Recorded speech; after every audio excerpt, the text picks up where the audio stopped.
Hello everyone, Ahmad Abdullah गरीब private ITI के YouTube channel पे आप सभी का स्वागत है।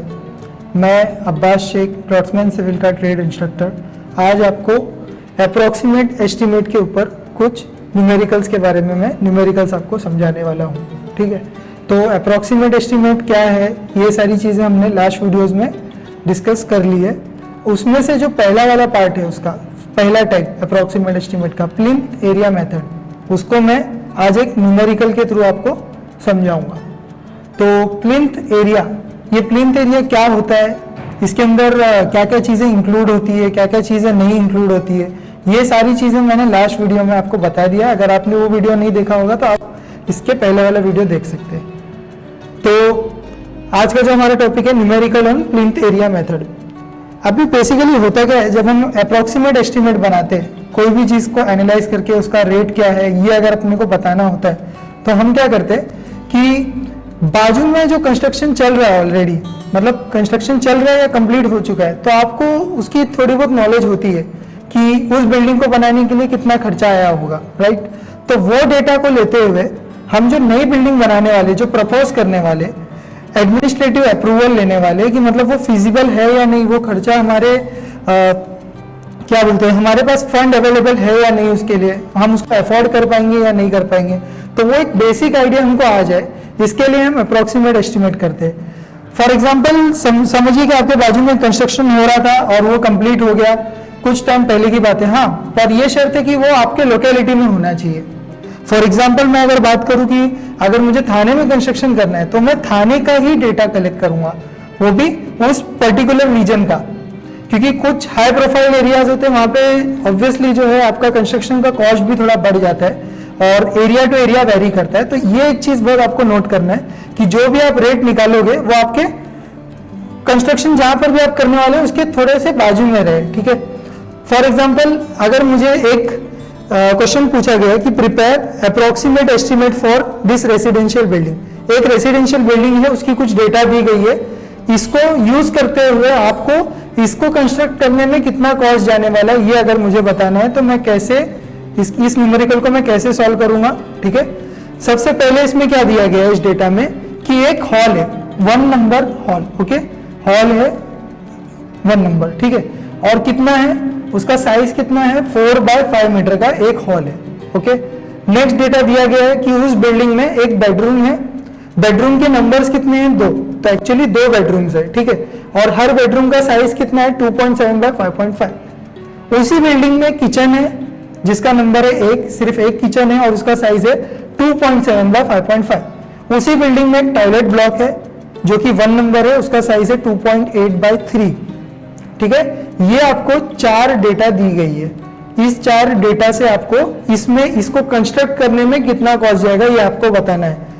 अभी क्या हुआ है, मैंने अपने लोकेलिटी में फॉर एग्जांपल मुझे पता है कि प्लिंथ एरिया का जो रेट चल रहा है कंस्ट्रक्शन का वो ₹6000 है पर स्क्वायर मीटर। इसका मीनिंग ये है कि अगर मुझे कोई 1 स्क्वायर मीटर का, अगर 1 स्क्वायर मीटर का कोई एरिया अगर कंस्ट्रक्ट करना है, फॉर एग्जाम्पल ये मेरा एरिया है 1 स्क्वायर मीटर का, इसको मुझे अगर कंस्ट्रक्ट करना है तो मुझे कितना खर्चा आने वाला है, 6000 रुपीज। ओके, 1 स्क्वायर मीटर के एरिया को कंस्ट्रक्ट करने के लिए कितना खर्चा आ रहा है, ₹6000। तो ये जो डेटा है ये मैंने अपनी लोकेलिटी से उठाया, ये 4 डेटा मुझे ड्राइंग से मिल गए। ठीक है, अब इसका मुझे कॉस्ट निकालना है, एक अप्रोक्सीमेट कॉस्ट निकालना है कि इतनी चीजों को बनाने के लिए कितना रेट बैठने वाला है।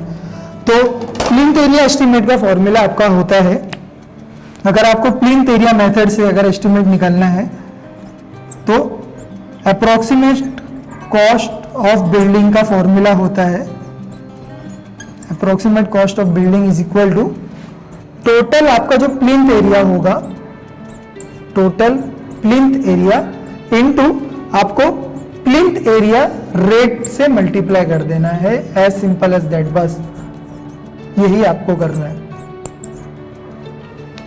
आप क्या करेंगे, आपको अगर अप्रोक्सीमेट कॉस्ट ऑफ बिल्डिंग अगर निकालना है तो आप क्या करोगे, आप जो भी बिल्डिंग को कंस्ट्रक्ट करने वाले हो उसका टोटल प्लिंथ एरिया निकालोगे और उसको मल्टीप्लाई कर दोगे plinth area rate. Plinth area rate क्या है, ये जो आपके लोकेलिटी में जो कंस्ट्रक्शन हो रहा था बाजू में या हो चुका है, उसमें कितना रेट आपको बैठा है पर स्क्वायर मीटर, उससे आपको टोटल अपने प्लिंथ एरिया से मल्टीप्लाई कर देना है, आपको आपका आंसर मिल जाएगा। ठीक है, तो मेरे केस में जो मेरा टोटल प्लिंथ एरिया आ रहा है वो क्या है, वो जरा ध्यान से देखेंगे हम लोग। पहली चीज है हॉल। हॉल का साइज क्या है आपका 4x5 मीटर। ओके, सिर्फ यही है क्या? नहीं, 4 चीज है, हॉल है, बेडरूम है, किचन है, टॉयलेट है।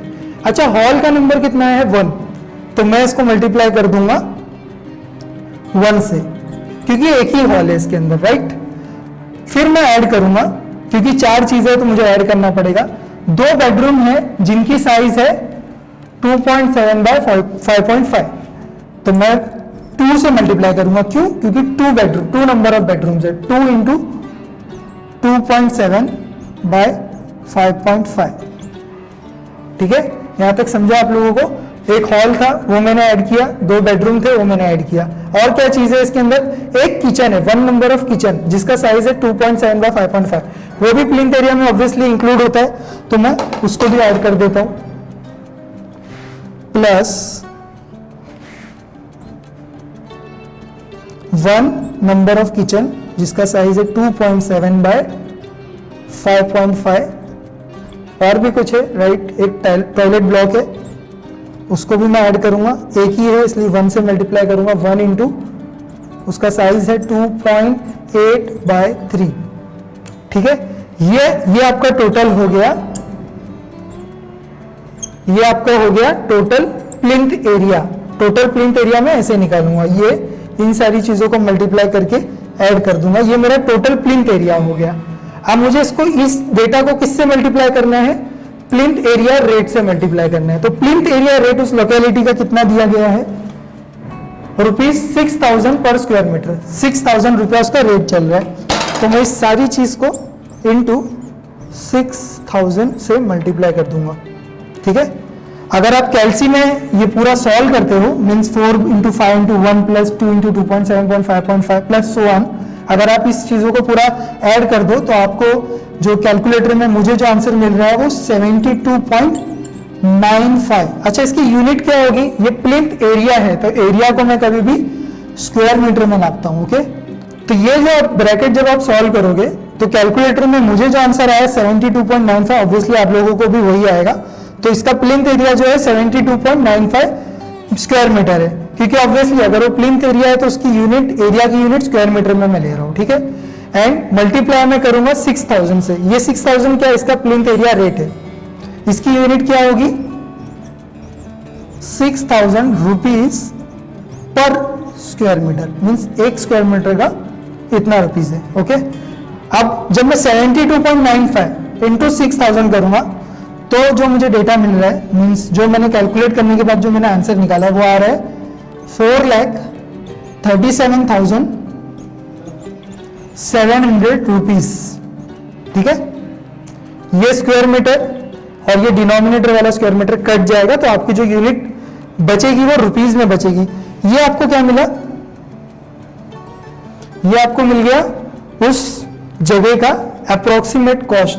मीन्स अगर मुझे कोई बिल्डिंग बनानी है जिसमें एक हॉल है, इसका साइज ये है, 2 बेडरूम है, एक किचन है, एक टॉयलेट ब्लॉक है, एंड अगेन उसका रिस्पेक्टिव साइज आपको दिया गया है, तो इस बिल्डिंग को बनाने के लिए जो आपको एक अप्रोक्सीमेट कॉस्ट लगने वाला है वो कितना आ रहा है आपका?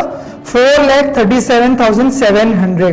तो इस चीज को देखते हुए हम उस प्रोजेक्ट की फिजिबिलिटी को डिसाइड कर सकते हैं कि मतलब मेरे पास फंड्स अवेलेबल है या नहीं है, उस हिसाब से मैं कंस्ट्रक्शन का आगे का प्रोसीजर कर सकता हूं। तो उम्मीद करता हूं आज का सेशन आप सभी को समझ में आया होगा। अगर आप हमारे चैनल में नए हैं तो हमारे चैनल को सब्सक्राइब करिए और बेल आइकन को दबाना मत भूलिएगा। तो मिलते हैं नेक्स्ट वीडियो में। Thank you.